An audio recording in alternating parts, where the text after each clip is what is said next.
नमस्कार, आप देख रहे हैं न्यूज़ वन इंडिया। मैं हूं आपके साथ ऋतु तिवारी पोखरियाल। बुलेटिन की शुरुआत करेंगे ओलावृष्टि को लेकर मुख्यमंत्री के निर्देश पर बैठक। मुख्य सचिव दुर्गा शंकर मिश्रा की अध्यक्षता में यह बैठक हो रही है। बारिश और ओलावृष्टि को लेकर मुख्य सचिव की यह बैठक है।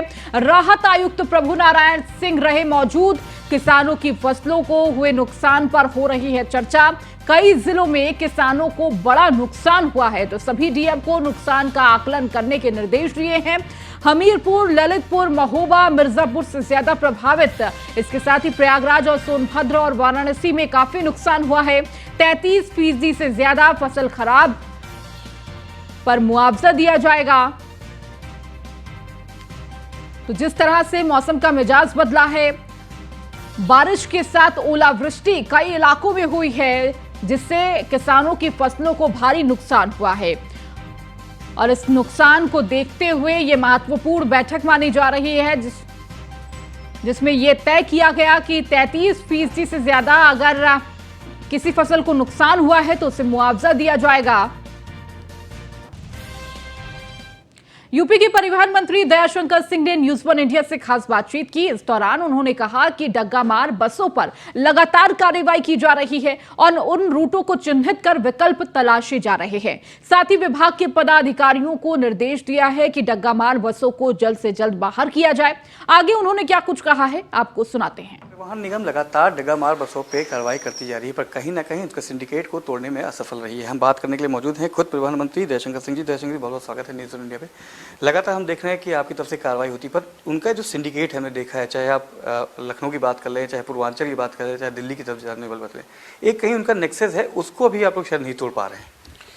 देखिए, क्या है कि जो नियमों में इस तरह की व्यवस्था दी गई है कि वो नेशनल परमिट पर वो चलते हैं और भाई उनकी रजिस्ट्रेशन सही रहता है, उनका इंश्योरेंस सही रहता है।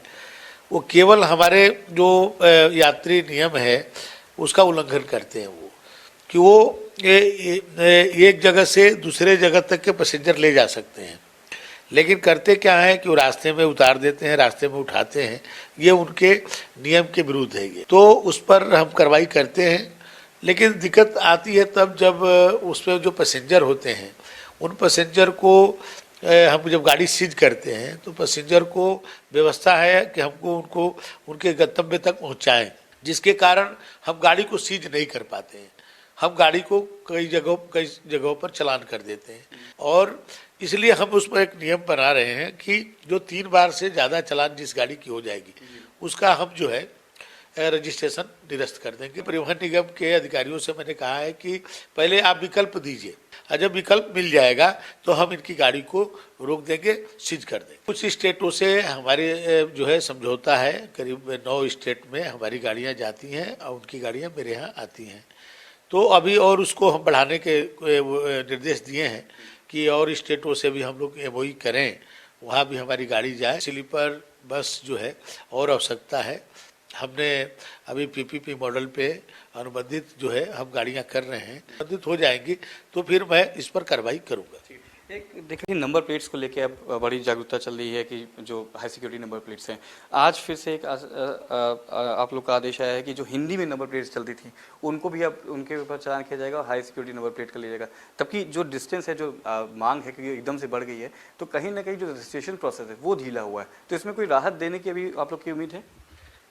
ये सही है कि जब हाई सिक्योरिटी नंबर पर जांच बढ़ी है तो हम लोग के उसके लिए उसकी प्लेट की डिमांड बढ़ी, और डिमांड बढ़ी तो मुझे शिकायत आई कि ये लोग उससे ज़्यादा कंज्यूमर से ज़्यादा पैसा ले रहे हैं। अधिकारियों को सख्त निर्देश दिया हूँ कि जब ये होगा उससे काम उनको हटा करके, इस तरह का मैं कभी बर्दाश्त नहीं करूँगा कि हमारे कस्टमर के साथ किसी तरह का ज्यादती हो। कल से देवी माँ के नवरात्र शुरू हो रहे हैं, परसों से रमज़ान शुरू हो रहे हैं।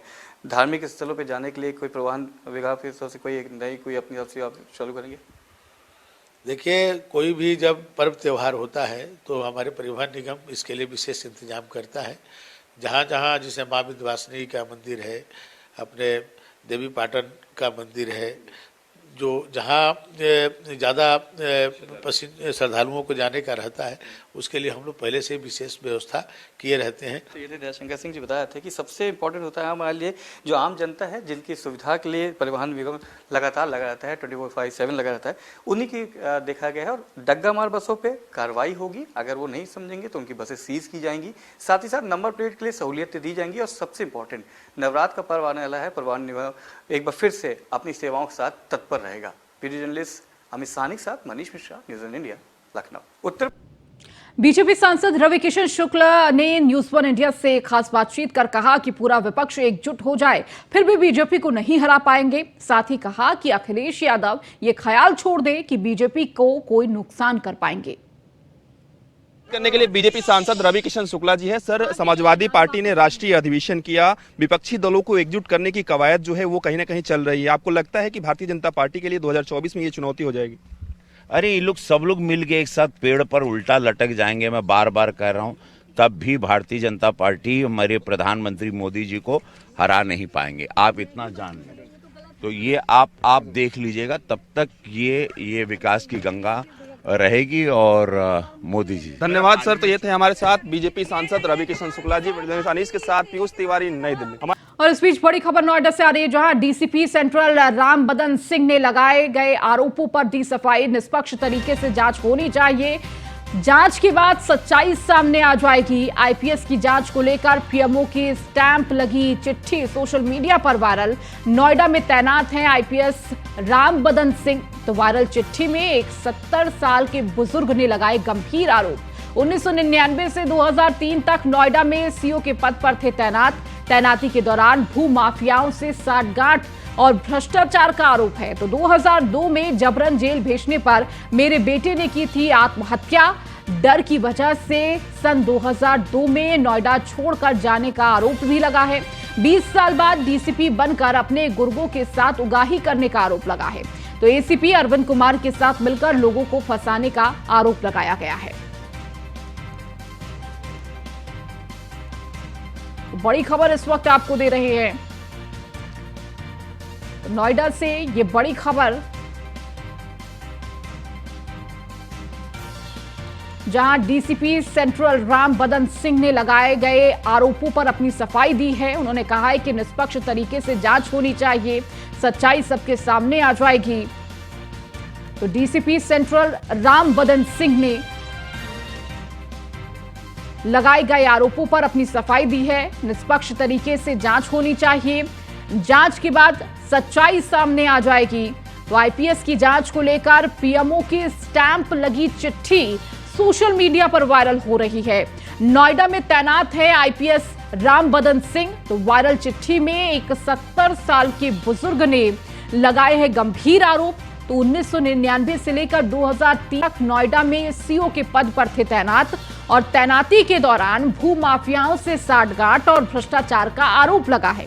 इसके साथ ही 2002 में जबरन जेल भेजने पर मेरे बेटे ने आत्महत्या की थी, इसका भी आरोप बुजुर्ग ने लगाया है।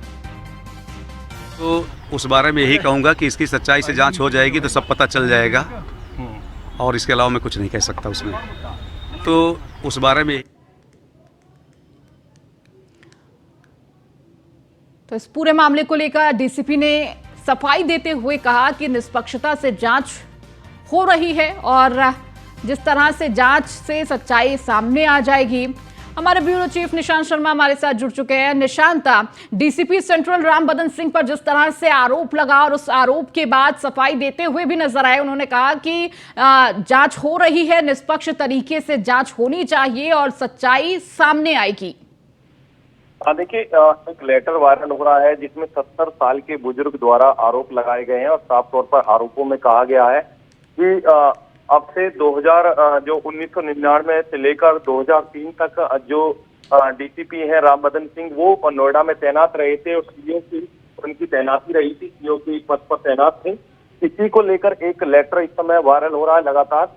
उस लेटर में आरोप लगाए जा रहे हैं, गंभीर आरोप है कि भूमाफियाओं से मिलकर साठगांठ कर तमाम तरीके से लोगों को झूठे जेल में भेजा गया और ये भी कहा गया है कि मेरे बेटे को भी जेल में भेजा गया और जिसमें उसने जेल से छूटने के बाद आत्महत्या कर ली। और उसके बाद में ये भी आरोप लगाए गए कि हम नोएडा छोड़कर भी बाहर चले गए, तो कहीं ना कहीं 20 साल के बाद अब फिर उसी अधिकारी को तैनात किया गया जिले के अंदर, जो अब डीसीपी के पद पर तैनात है।